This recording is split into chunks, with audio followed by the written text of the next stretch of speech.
The smell hit me first. Fresh dirt mixed with something else I couldn't place.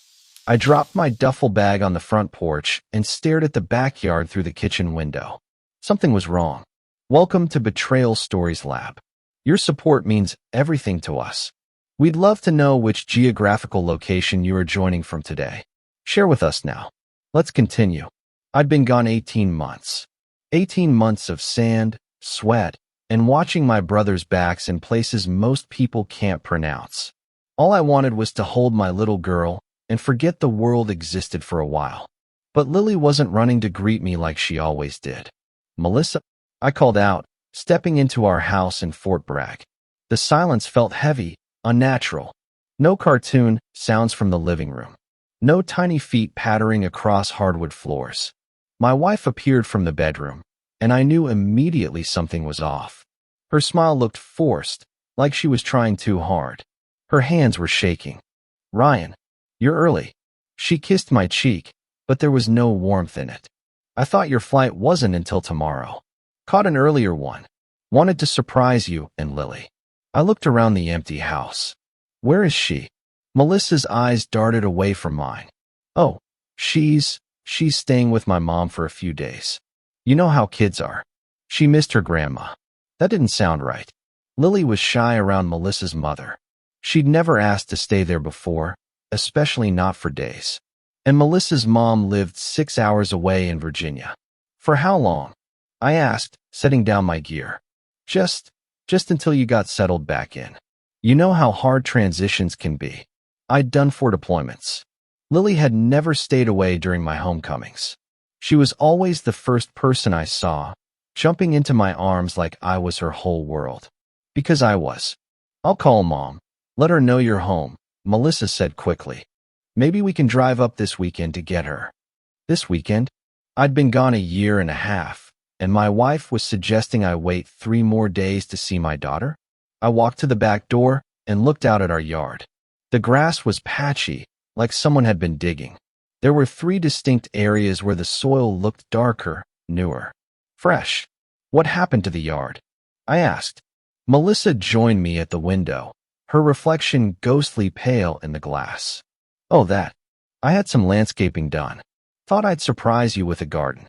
But there was no garden. Just disturbed earth and dying grass. I stepped outside, my boots crunching on the dry leaves. October in North Carolina was usually beautiful, but something felt wrong about this place now. The air was too still, too quiet. That's when I saw it. Half buried near the oak tree where Lily used to swing was a small pink shoe. Her favorite light-up sneakers that she'd begged me to buy before I deployed. The ones with the butterflies that flashed when she walked. My heart stopped. I knelt down and brushed away the loose dirt. The shoe was caked with mud, but I could still see the battery pack for the lights. Still see the tiny scuff mark on the toe from when she tripped in the driveway. "Melissa," I called out, my voice steady despite the fear crawling up my spine. "Come here." She appeared beside me, and I held up the shoe. Her face went completely white. "Why is Lily's shoe buried in our backyard?" She opened her mouth, closed it, then opened it again. I don't know. Maybe the dog. We don't have a dog." The silence stretched between us like a chasm. In that moment, looking at my wife's terrified face and holding my daughter's muddy shoe, I knew my life had just shattered into pieces I might never put back together. Something had happened to Lily. Something terrible. And the woman I'd trusted with the most precious thing in my world was lying to my face about it. I stood up slowly, still holding Lily's shoe. My hands weren't shaking, but they should have been. 18 months of combat had taught me to stay calm when everything inside me was screaming. "Melissa, I'm going to ask you one more time. Where's my daughter?" She backed away from me, wrapping her arms around herself. "I told you she's with my mom. That shoe. It must have been there for months. Kids lose things all the time. This shoe is fresh. The mud is still damp." I turned it over in my hands. "And look at this." Embedded in the sole was a piece of glass from our back porch light. The same light that had been broken just 2 weeks ago. According to the timestamp on the security camera footage, I could see blinking red on our neighbor's house. Melissa's story was falling apart, and she knew it. Ryan, please. You just got home. You're tired, confused. Don't. My voice cut through the air like a blade. Don't you dare tell me I'm confused. I've spent 18 months keeping my squad alive in a war zone. I know when someone is lying to me. I walked to the area where the dirt looked freshest. The ground was soft, recently turned. Someone had dug here within the last few weeks. The hole was roughly 3 feet long, 2 feet wide. Just big enough for. My stomach lurched, but I forced the thought away. I had to stay focused. Had to think like a soldier, not a father. Who else has been here, Melissa? Who helped you with this landscaping? Her eyes darted to the house next door, then back to me. Nobody. I did it myself. Another lie. Melissa couldn't change a light bulb without calling for help. She'd never touched a shovel in her life. I pulled out my phone and started taking pictures. The disturbed earth, the shoe, the broken glass. Evidence. Everything was evidence now. What are you doing? Melissa's voice pitched higher. Documenting. I moved to the second patch of fresh dirt, closer to the fence. This one was smaller, more recent. Tell me about Travis. She froze. Who? Travis Mitchell. Your neighbor Mrs. Peterson mentioned him when I was walking up. Said he'd been staying here while I was gone, helping you with yard work. The color drained from Melissa's face completely. She looked like she might collapse. He's just a friend. Someone to help around the house. You were gone so long, and you needed what? Another man in my house. In my bed? Around my daughter? It's not like that. But her protest came too fast, too desperate. It was exactly like that. I walked to the third patch of disturbed earth, near the back corner of our property. This one was the largest, the oldest of the 3. The grass around it had died completely. 3 holes, Melissa. 3 separate graves in my backyard. I looked up at her. What did you bury? She was crying now, ugly sobs that shook her whole body. Ryan, please. I can explain everything. But not like this. Not here. Then where? When? After you've had time to get your story straight? After you've hidden more evidence. I knelt beside the largest hole and brushed away loose dirt with my hands. My fingers hit something solid. Plastic. A garbage bag. Don't. Melissa grabbed my arm. Please don't. I shrugged her off and kept digging. The bag was heavy, awkward. Inside was something wrapped in one of Lily's blankets. The pink one with the unicorns that she'd had since she was a baby. My vision blurred for a moment. The world tilted sideways. She had an accident, Melissa whispered. Travis thought she was. We thought she was already gone. We panicked. We didn't know what to do. I stopped digging and looked up at her. An accident? She fell, hit her head on the coffee table. There was so much blood, Ryan. So much blood. Travis checked for a pulse, but he couldn't find one. We were scared. We thought. You thought what? That you'd bury my daughter in the backyard like a dog. We were going to call the police. But then Travis said they'd never believe us. He said they'd think we hurt her on purpose. He said. I stood up, dirt falling from my hands. What did you say, Melissa? What did my wife, Lily's mother, say about burying our little girl in the dirt? She couldn't answer. She just stood there sobbing, and I realized I was looking at a stranger. The woman I'd married, the mother of my child, was gone. Had been gone for a long time. Where is Travis now? I asked. He left. Right after we. He said he couldn't stay. Said it was too risky. When? 2 weeks ago. 2 weeks.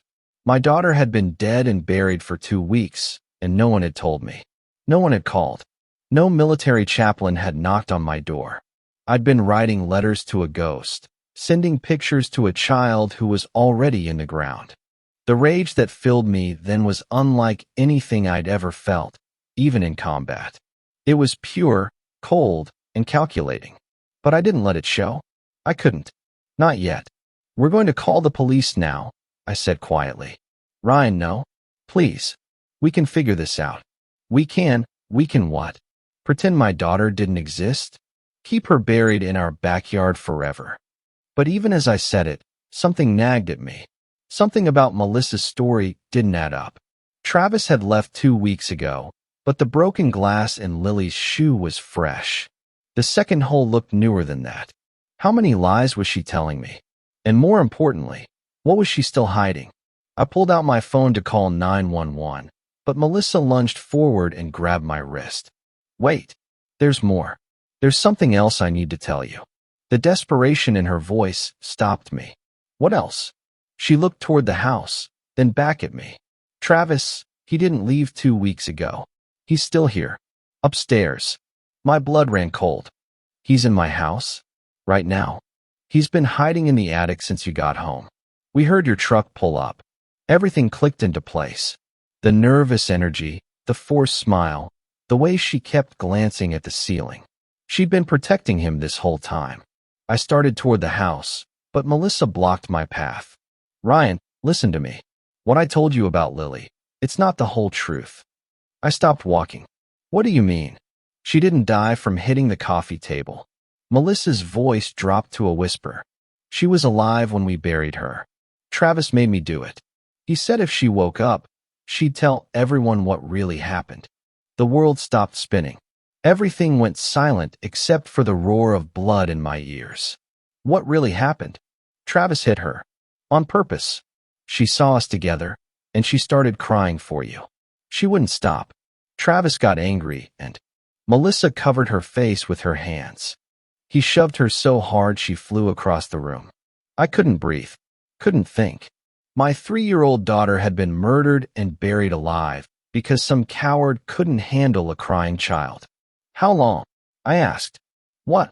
How long was she alive down there? Melissa shook her head, backing away from me. I don't know. We could hear her for a while. How long, Melissa? 3 hours. Maybe 4. For hours. My baby girl had been buried alive, crying for her daddy, while her mother stood above ground and listened. The front door opened, and a man stepped onto the porch. Tall, skinny, with the kind of face that belonged in a prison lineup. He was holding something behind his back. Melissa, what the hell is taking so long? He called out. Then he saw me and froze. Travis Mitchell, I assume. He brought his hand forward. He was holding a pistol. My service weapon, stolen from my gun safe. You weren't supposed to come home early, he said, walking down the steps. Melissa told me you'd be gone another month. Sorry to disappoint you. This doesn't have to get messy. Just walk away. Pretend you never came home. Start over somewhere else. I laughed, but there was no humor in it. Start over? You killed my daughter and buried her alive in my backyard, and you think I'm going to walk away? She was an accident waiting to happen. Always crying, always needy. Melissa's better off without her. That's when I noticed something that made my skin crawl. Travis wasn't just holding my gun. He was wearing my clothes. My civilian shirt, my jeans, my boots. Like he'd been playing house with my family while I was fighting for my country. You've been living my life, I said. Better than you ever did. Melissa told me how you were never around. Always choosing the army over your family. Is that what you told yourself? That you were doing them a favor? I was giving them what they needed. Stability. Someone who was actually here. Melissa stepped between us. Travis, put the gun down. This isn't helping anything. Shut up. He swung the weapon toward her, and I saw my chance. 18 months of combat training kicked in. I moved faster than Travis could track, closing the distance between us in 3 quick steps. I grabbed his wrist and twisted until he dropped the gun, then drove my knee into his stomach. He doubled over, gasping. I picked up my weapon and pointed it at his head. On your knees. Ryan, don't. Melissa screamed. You'll go to prison. Maybe.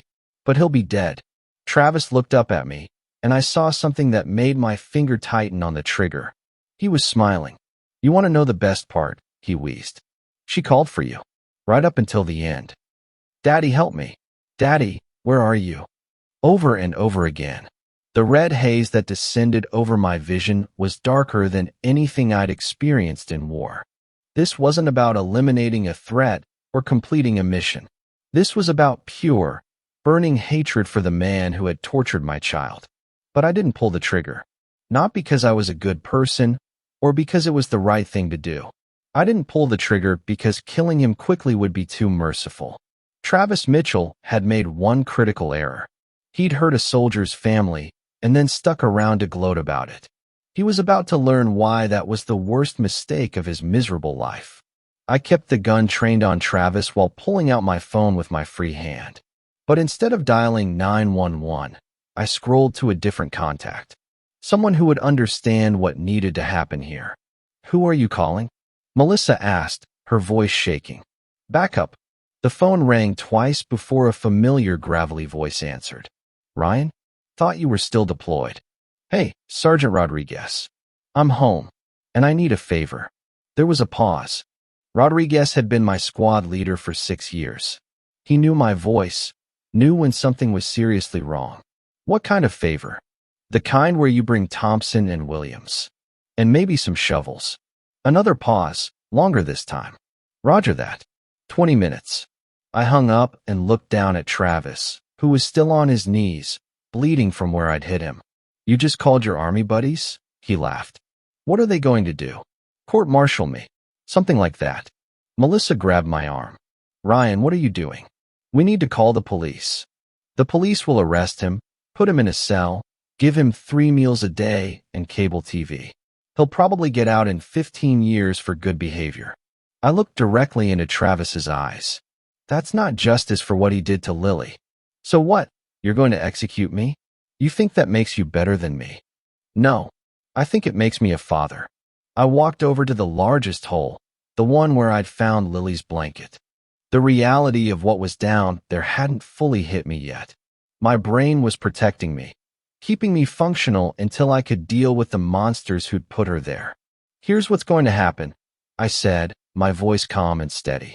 "You're going to dig up my daughter, with your bare hands. And while you're doing that, you're going to tell me every single detail of what you did to her." Travis's cocky expression faltered. "I'm not digging up anything." I fired a shot into the ground next to his knee.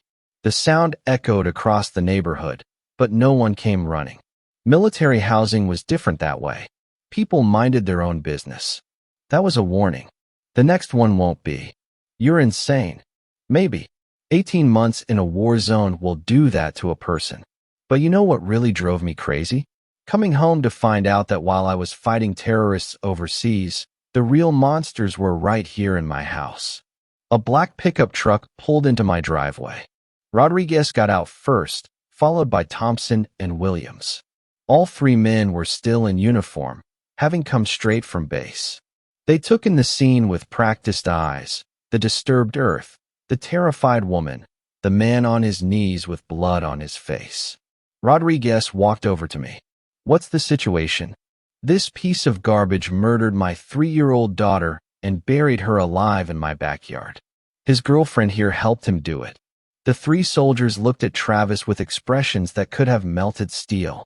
Thompson cracked his knuckles. Williams spat in the dirt. "How do you want to handle this?" Rodriguez asked. "By the book. Military justice." "There is no military justice for civilians," Melissa protested. "You can't just—" "Ma'am," Rodriguez interrupted, his voice polite but cold as winter.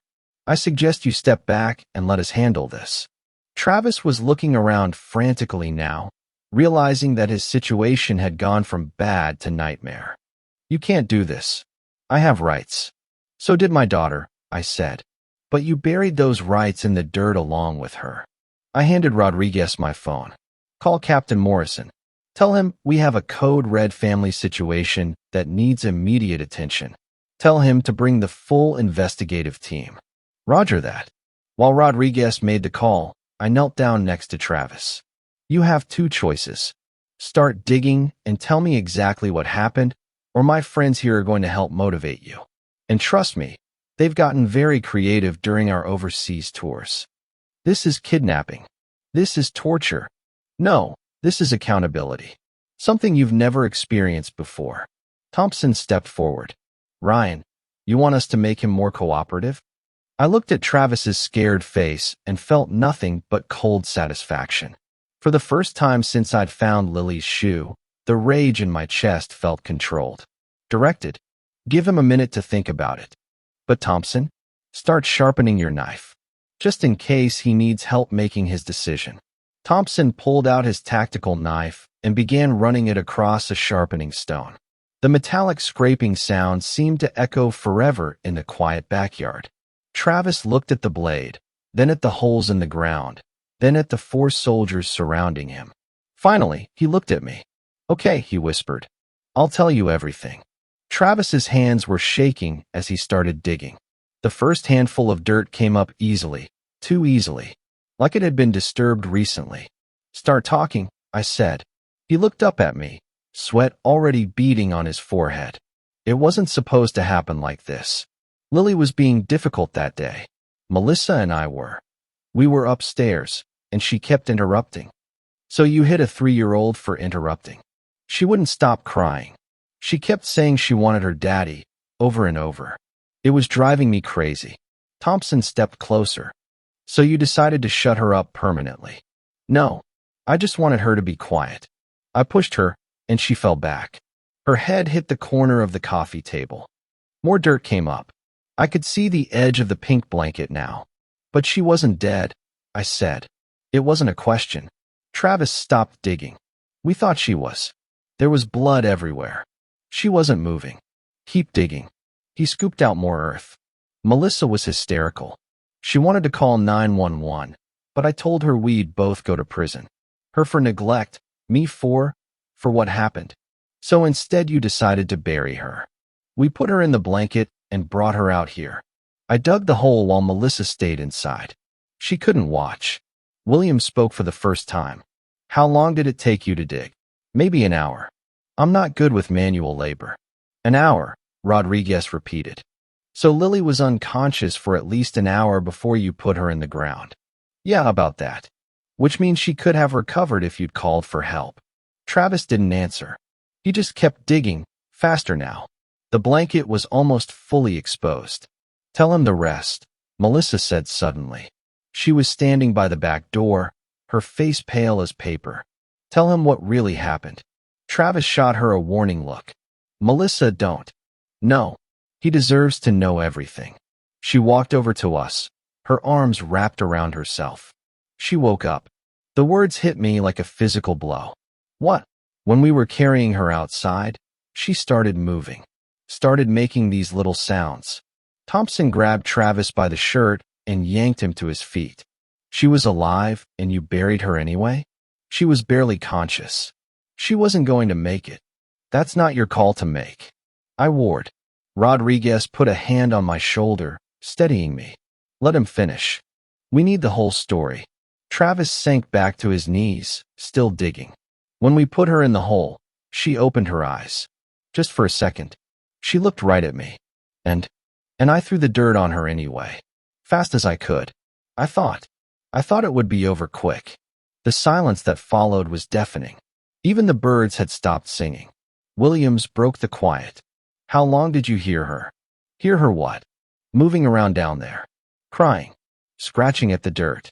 Travis's face crumpled. "I don't know. A long time." "Too long." "How long?" I pressed. "Maybe 4 hours. Maybe 5. Melissa made me come inside after the first hour because she couldn't stand the sound. I looked at my wife, my ex-wife now, though she didn't know it yet. You listened to our daughter suffocate for an hour and then went inside to get comfortable. I couldn't handle it, Ryan. I'm not strong like you." "Strong? You think strength is what kept me sane during deployment?" "It wasn't strength. It was knowing I had something worth coming home to. A family that loved me." The blanket was fully exposed now. Travis had stopped digging. "Keep going," Rodriguez ordered. "Uncover her." "I can't." "You can and you will." Thompson helped by kicking more dirt away from the edges. Slowly, carefully, they revealed the small bundle wrapped in pink unicorns. I couldn't look. Not yet. I needed to hear the rest first. "After she stopped moving, what did you do?" "We went inside. Watched TV. Tried to pretend it never happened. For 2 weeks, you lived in my house, slept in my bed, ate my food, while my daughter rotted in the backyard. We were scared. We didn't know what else to do. You could have called the police. You could have told them it was an accident. With my record, they never would have believed me." Rodriguez looked up sharply. What record? Melissa answered, her voice barely a whisper. Domestic violence. 3 different girlfriends. One of them ended up in the hospital. The pieces fell into place. Travis wasn't just a coward who panicked. He was a predator who'd found the perfect victim, a military wife, alone and vulnerable while her husband was deployed. You planned this, I realized. You targeted her because you knew I was overseas. Travis didn't deny it. How many other military families have you done this to? Still no answer. I looked down at the small bundle in the dirt and felt something inside me break completely. Not just my heart. That had shattered the moment I found her shoe. This was deeper. This was the part of me that believed in justice, in fairness, in the idea that good people were protected while evil people were punished. That part of me died right there in my backyard, next to my daughter's grave. What was left was something colder. Something that understood that sometimes justice doesn't come from courts or laws. Sometimes it comes from soldiers with shovels and nowhere else to be. Captain Morrison arrived with the full investigative team just as we finished uncovering Lily. I couldn't look at her yet. Couldn't process what those monsters had done to my little girl. But the Army investigators could. They documented everything with military precision. Sergeant Brooks, Captain Morrison said, pulling me aside. I need to know your intentions here. I looked at Travis, who was now zip-tied and sitting against the oak tree where Lily used to swing. My intentions are to see justice done, sir. The legal kind of justice. Not the battlefield kind. Of course, sir. But we both knew I was lying. Morrison studied my face for a long moment. He'd been in Afghanistan too. He understood what happened to soldiers when the war followed them home. Give me 48 hours to handle this through official channels, he said quietly. Can you do that? Yes, sir. Another lie. The crime scene team worked for 3 hours, photographing everything, collecting evidence, taking statements. Travis confessed to everything. The murder, the burial, the cover-up. Melissa confirmed every detail through her tears. But as they loaded Travis into the military police vehicle, he looked back at me and smiled that same sick smile.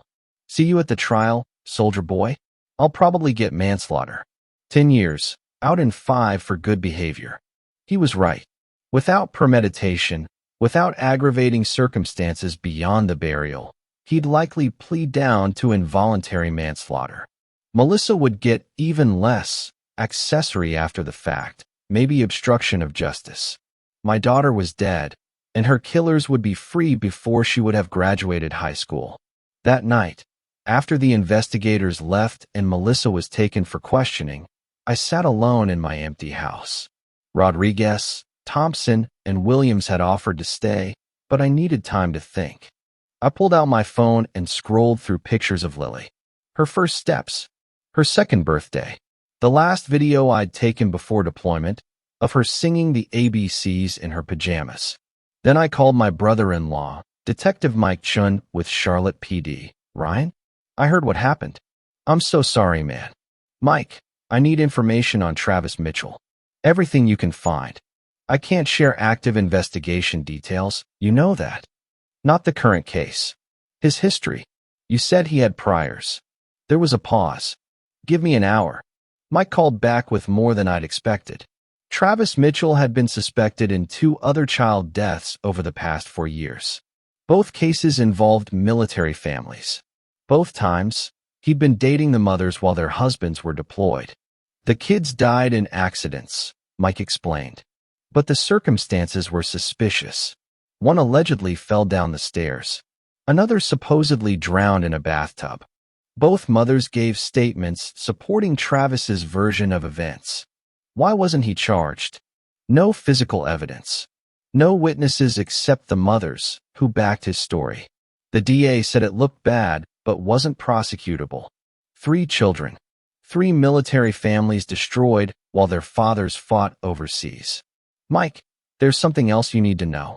Those other mothers, they're both dead now. My blood turned to ice. What? Car accidents. Single vehicle crashes, both within 6 months of their children's deaths. No evidence of foul play, but But you don't believe in coincidences. Neither do you. After hanging up, I sat in Lily's room for hours. Everything was exactly as she'd left it. Her toys scattered across the floor. Her favorite book open on the nightstand. Her tiny clothes hanging in the closet. Travis Mitchell wasn't just a child killer. He was a serial predator who targeted military families, murdered their children, and then eliminated the mothers to cover his tracks. The system had failed to stop him 3 times. Now my daughter was dead because nobody had connected the dots. At 0300 hours, I made my decision. I drove to the county jail where Travis was being held pending arraignment. The night guard was a veteran, Iraq War, from his unit patch. We talked for a few minutes about deployment stories, shared experiences, the brotherhood that never dies. I heard what happened to your little girl, he said eventually. I got kids too.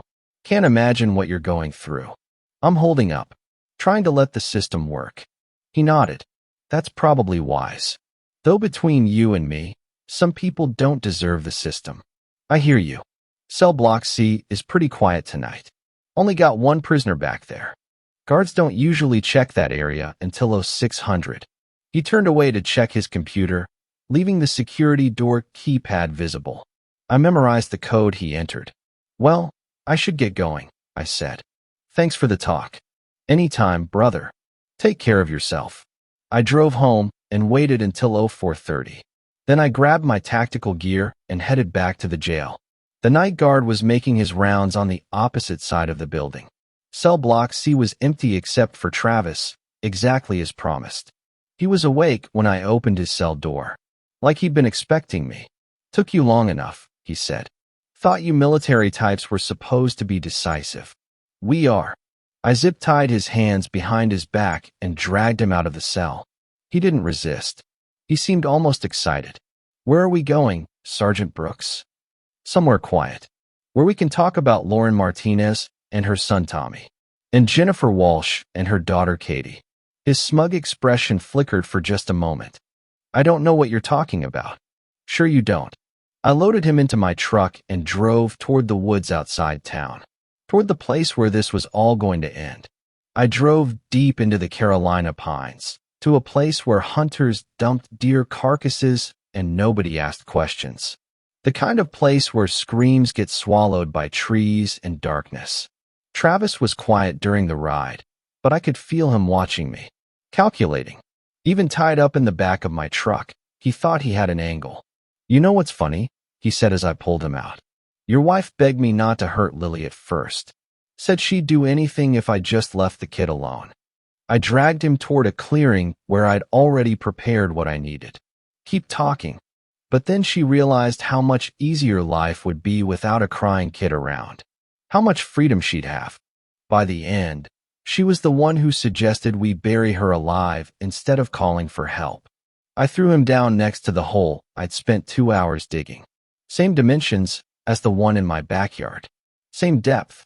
But this one wouldn't be temporary. You're lying. Am I? Ask her when you get home. Ask her whose idea it was to wait and listen. Ask her who said, maybe if we leave her down there long enough, she'll just stop breathing on her own. I pulled out my knife, but not to hurt him. I cut the zip ties around his ankles so he could walk. Get up. Start digging. Travis looked at the shovel I threw at his feet, then at the hole, then at me. You're really going to bury me alive. The same way you buried my daughter. The same way you buried Tommy Martinez and Katie Walsh. His cocky mask finally slipped. How did you find out about the others? I'm a soldier, Travis. We're trained to gather intelligence. I showed him the files I'd printed out. Crime scene photos, witness statements, autopsy reports. Everything Mike had sent me after our phone call. Tommy Martinez, age 4. Allegedly fell down concrete steps while his father was deployed in Syria. Died of internal bleeding after 2 hours of agony. Travis said nothing. Katie Walsh, age 5. Supposedly drowned in 3 inches of bathwater while her father was in Kuwait. Took 40 minutes for her lungs to stop working. Still nothing. Then there's the mothers. Lauren Martinez, killed in a single car accident 6 months after Tommy died. Jennifer Walsh, died the same way 8 months after Katie. Both accidents happened on nights when they were supposed to meet with police about reopening their children's cases. Travis picked up the shovel but didn't start digging. You can't prove any of that. I don't have to prove it. I just have to balance the scales. What scales? This isn't justice, it's revenge. Sometimes they're the same thing. I pulled out my phone and showed him photos I'd taken in my backyard. Close-ups of Lily's small body, still wrapped in her unicorn blanket. The dirt caked under her tiny fingernails where she'd clawed at the earth above her head. She fought to live, Travis. For hours, she fought to get back to me. She was going to die anyway. Her skull was cracked. Maybe. Or maybe she would have survived if you'd called 911. Maybe she'd be alive right now, asking me to read her a bedtime story. I took the photos away and put the phone back in my pocket. Start digging. He drove the shovel into the soft earth. You're making a mistake. When they find my body, they'll know it was you. Will they? I pulled out a second phone, Travis's own cell phone, which I'd taken from the evidence locker. Military training included creative acquisition of necessary materials. According to your GPS history, you've been to this exact spot 3 times in the past year. Always late at night. Always alone. Travis stopped digging. That's impossible. Is it? Or is this where you brought Lauren and Jennifer before their accidents? Where you practiced what you were going to do to them? The color drained from his face. Keep digging. You're only down about 6 inches, and it needs to be 3 feet. Same depth you put my daughter. People will miss me. They'll investigate. Who's going to miss you, Travis? You've got no family, no real friends.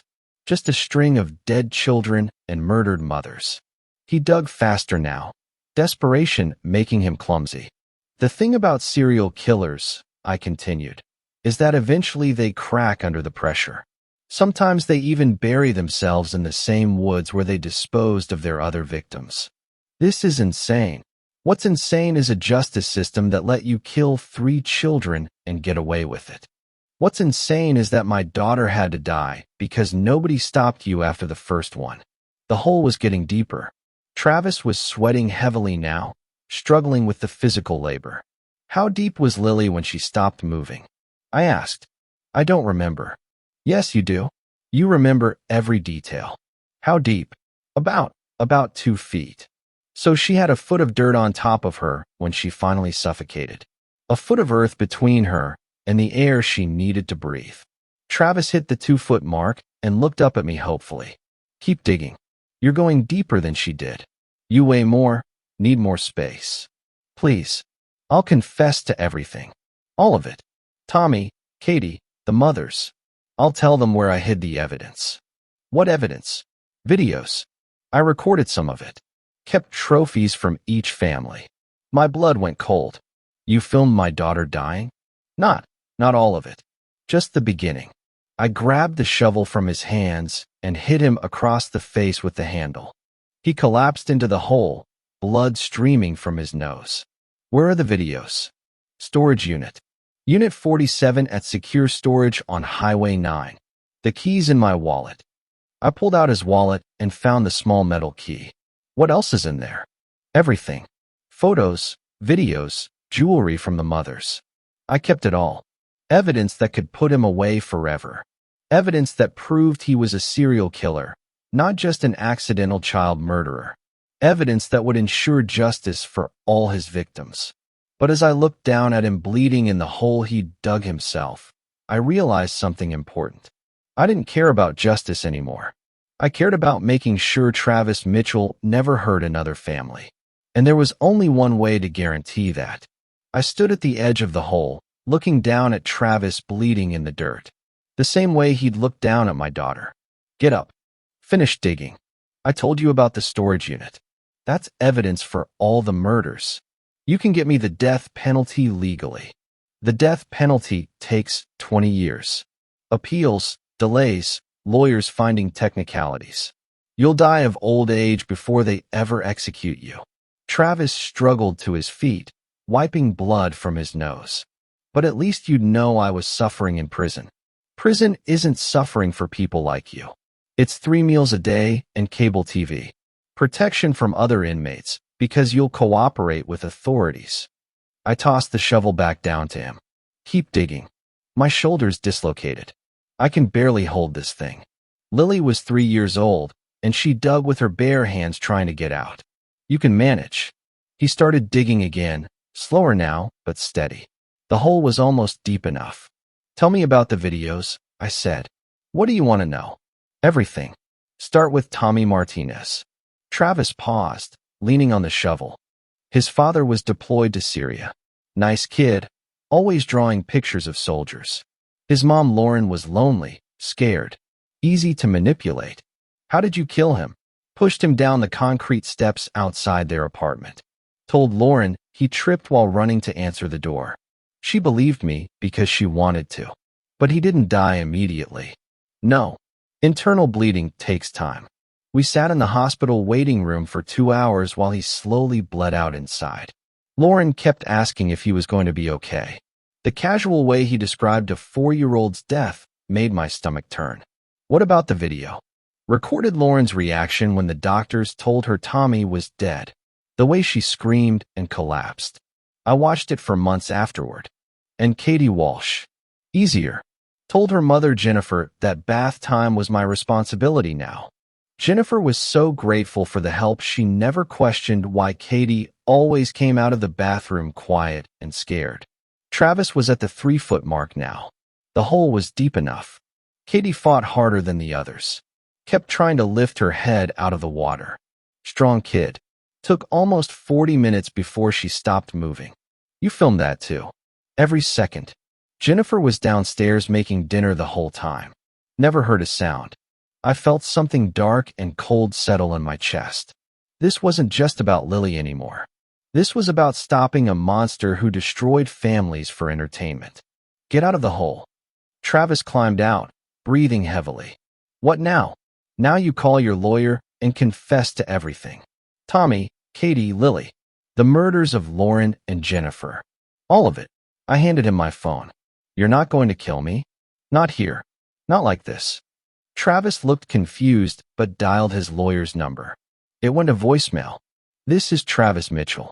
I need to confess to multiple murders. Tommy Martinez, Katie Walsh, Lily Brooks. I killed them all. I also murdered Lauren Martinez and Jennifer Walsh to cover it up. Everything's recorded and stored in Unit 47 at secure storage on Highway 9. He hung up and looked at me expectantly. Now what? Now you get back in the hole. But I confessed. I gave you everything. You gave me a voicemail that proves premeditation. Makes it easier to get the death penalty. I pushed him back into the hole. He landed hard, his injured shoulder hitting the dirt wall. You said you weren't going to kill me. I lied.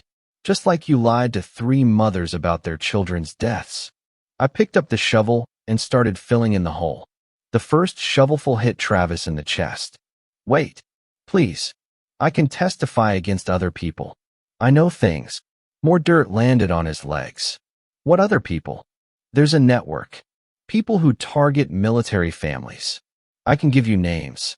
I stopped shoveling. What kind of network? Guys who find deployed soldiers' families.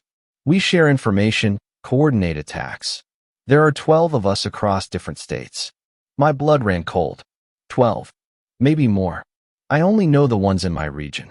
But they're out there right now, targeting families while their husbands and fathers are overseas. I pulled out my phone and started recording. Give me names. Locations. Everything. For the next 20 minutes, Travis gave me details about a network of predators who specifically targeted military families. Names, addresses, methods of operation. Everything I needed to stop them. When he finished, I had enough information to save dozens of families from what happened to mine. There, he gasped. Now you have to let me live. I cooperated. I looked down at him in the hole, covered in dirt and blood. You're right. I do have to let you live. Relief flooded his face. Long enough to see the families of your other victims. Before he could ask what I meant, headlights cut through the darkness. 3 cars pulled into the clearing. The first car held Rodriguez, Thompson, and Williams. The second held Detective Mike Chun and 2 other Charlotte PD officers. The third held people Travis recognized immediately, the fathers of Tommy Martinez and Katie Walsh. Both men were active duty military. Both had been deployed when their children died. Both had spent years knowing their kids' deaths weren't accidents, but unable to prove it. "Gentlemen," I called out, "Travis has something to tell you." The fathers walked to the edge of the hole and looked down at the man who had murdered their children. Staff Sergeant Martinez spoke first. "Is this him?" "This is him. And he just confessed to everything, including how he killed your sons after they died." What happened next took exactly 17 minutes. When it was over, Travis Mitchell would never hurt another family, and the network he'd exposed would be systematically destroyed by soldiers who understood that some battles don't end when you come home. 6 months later, I stood in a courtroom in Charlotte, watching Melissa receive her sentence. Accessory to murder, obstruction of justice, child endangerment. 25 years to life, no possibility of parole. She looked different now. Broken. The weight of what she'd done had carved lines into her face that made her look 20 years older. "Do you have anything to say to the court?" Judge Harrison asked. Melissa looked at me for the first time since the trial began. "I'm sorry, Ryan. I know that doesn't mean anything now, but I'm sorry." "Sorry doesn't bring back our daughter," I replied. The judge banged his gavel. "The defendant is remanded to state custody immediately." As they led her away in shackles, I felt nothing. No satisfaction, no closure. Just emptiness where my family used to be. Detective Mike Chin met me outside the courthouse. "How are you holding up?" "I'm alive. That's about all I can manage right now." The storage unit evidence helped convict the others. We got all 12 members of Travis's network. Every single one. Over the past 6 months, military police and local authorities had worked together to bring down the entire predator network Travis had exposed. Arrests in 8 different states. 47 children's deaths reclassified as homicides. Justice for families who'd been waiting years for answers. "Any word on the new cases?" I asked. 3 more families came forward this week. All military, all suspicious child deaths while fathers were deployed. The investigation is expanding. We walked to Mike's car in silence. The weight of what we'd uncovered was staggering. Travis Mitchell hadn't been a lone predator. He'd been part of an organized network that specifically targeted military families, knowing that deployed soldiers couldn't protect their loved ones from threats at home. "There's something else," Mike said as we reached his vehicle. "The FBI wants to talk to you." "About what?" "They want you to consult on similar cases. Help them identify patterns, potential targets. Your military background and personal experience make you uniquely qualified." I looked back at the courthouse where my wife had just been sentenced for helping murder our daughter. "I need time to think about it." "Take all the time you need." "But Ryan, this network was bigger than we thought. There might be others out there. Other Travis Mitchells targeting military families right now." That night, I sat in Lily's empty bedroom, holding the last voicemail she'd left on my phone during deployment. Her tiny voice singing, "Twinkle, Twinkle, Little Star," because she knew it was my favorite song. I'd listened to it every day for 6 months, and it still broke my heart. But tonight, something was different. Tonight, I heard something else in her voice. Not just innocence and love, but a reminder. A 3-year-old girl telling her daddy that even when stars are far away, they still shine in the darkness. I pulled out my phone and called the FBI contact Mike had given me. "Agent Sarah Parker, this is Sergeant Ryan Brooks. I understand you want to talk about the Mitchell Network." "Sergeant Brooks, yes. Thank you for calling. We believe there are similar networks operating in other regions. We need someone who understands both military culture and predatory behavior patterns." "What exactly are you asking me to do?" "Help us identify potential targets before they become victims. Help us catch these predators before they destroy more families." I looked at Lily's photograph on the nightstand. 3 years old, gap-toothed smile, wearing her favorite princess dress. "When do we start?" "Tomorrow, if you're ready." "I'm ready." The next morning, I walked into the FBI field office in Charlotte carrying a box of evidence from Lily's case. Photos, timelines, behavioral analysis, everything I'd learned about how predators like Travis operated. Agent Parker introduced me to a team of investigators who'd been working military family cases for years. They showed me files from dozens of suspicious deaths, all following similar patterns.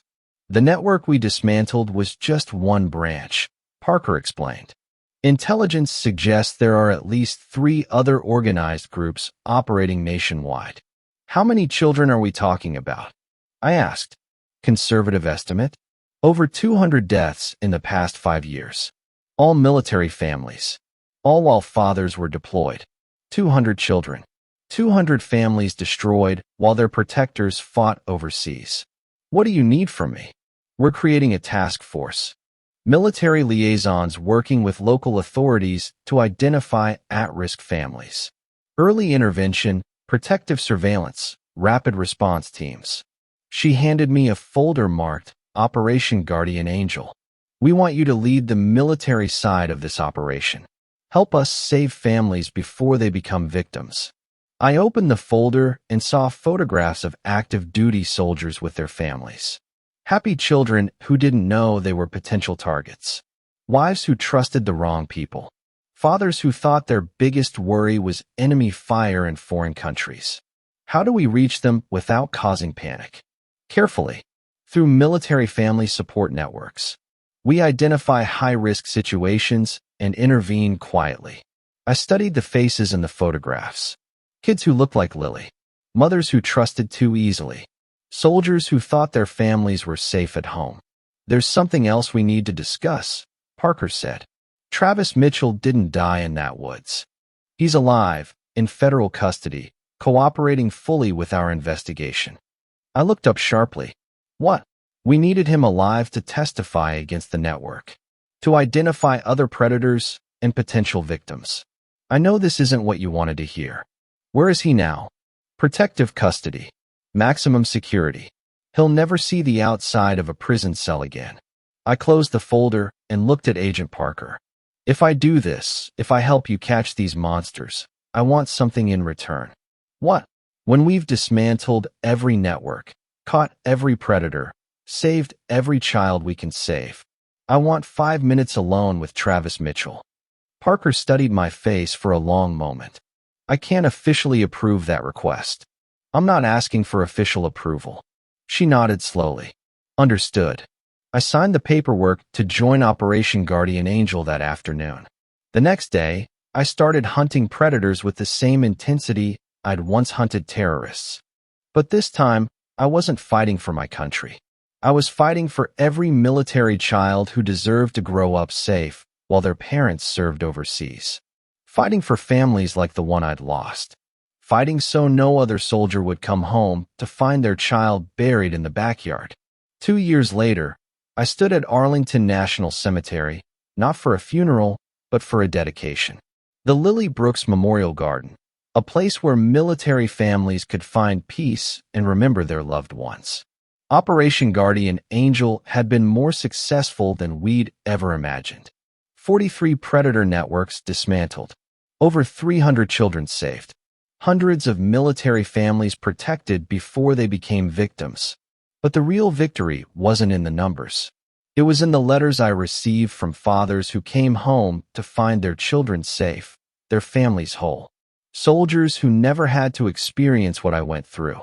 Agent Parker walked up beside me as I watched children play on the memorial playground. The task force wants to make this program permanent. Full federal funding. Expanded to all military bases worldwide. Good. These families deserve protection while their heroes serve overseas. There's something else, Ryan. Travis Mitchell died in prison last week. Heart attack in his cell. I felt nothing. No satisfaction, no closure. Travis had been irrelevant for a long time. What mattered was the legacy we'd built from my daughter's tragedy. Did he ever show remorse? No. Right up until the end, he believed he was the victim in all this. I looked at the bronze plaque with Lily's name, her dates, and the words I'd chosen. She shines eternal, protecting those who cannot protect themselves. You know what I learned through all this? I said, What's that? Evil doesn't win when good people refuse to stay silent. Travis and his network succeeded for years because nobody connected the dots. Nobody wanted to believe that such monsters existed. Parker nodded. The families we've saved will never know how close they came to tragedy. That's the point. Prevention is invisible. Success is measured in stories that never need to be told. A young military wife approached us, holding her 4-year-old son's hand. I recognized her from our protection files, Sergeant Martinez's family, one of the first we'd successfully intervened to save. Mr. Brooks, I wanted to thank you again. The program saved my family. Her son looked up at me with bright, curious eyes. Alive. Safe. Growing up with his father's protection and his mother's love. Your daughter's sacrifice meant something, she continued. She saved my baby. After they walked away, I sat on the memorial bench and thought about the lesson Lily's death had taught me. Not about revenge or justice, but about purpose. Tragedy doesn't have to be the end of the story.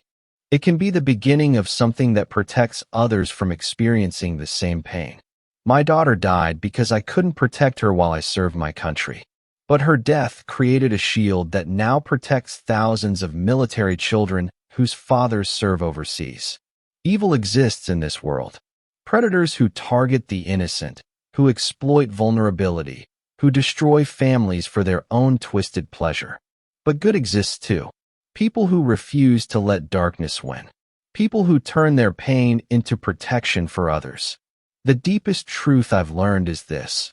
We cannot always prevent tragedy from touching our lives, but we can choose what we do with that tragedy. We can let it destroy us, or we can transform it into something that saves others. Lily's light didn't go out when she died. It became a beacon that guides lost families to safety, that warns parents of hidden dangers, that gives hope to those who've lost everything. Some battles are fought with weapons on foreign soil. Others are fought with determination and love in our own communities. Both kinds of battles matter. Both protect the innocent. As I walked away from the memorial garden, I felt something I hadn't experienced in 3 years. Peace. Not because justice had been served or evil had been punished, but because my daughter's brief life had created lasting protection for countless other children. That's the lesson of Lily's story. That's the truth hidden in every tragedy. Love doesn't end with death. It transforms into something eternal, something that reaches across time to protect those who need protection most. And sometimes, when we're quiet enough to listen, we can still hear our loved ones whispering in the darkness. Daddy, help them. Save the ones you couldn't save before. Where are you watching this story unfold? Drop a comment below and let us know what location you're joining us from today. Your support and engagement mean everything to our community here at Betrayal Stories Lab.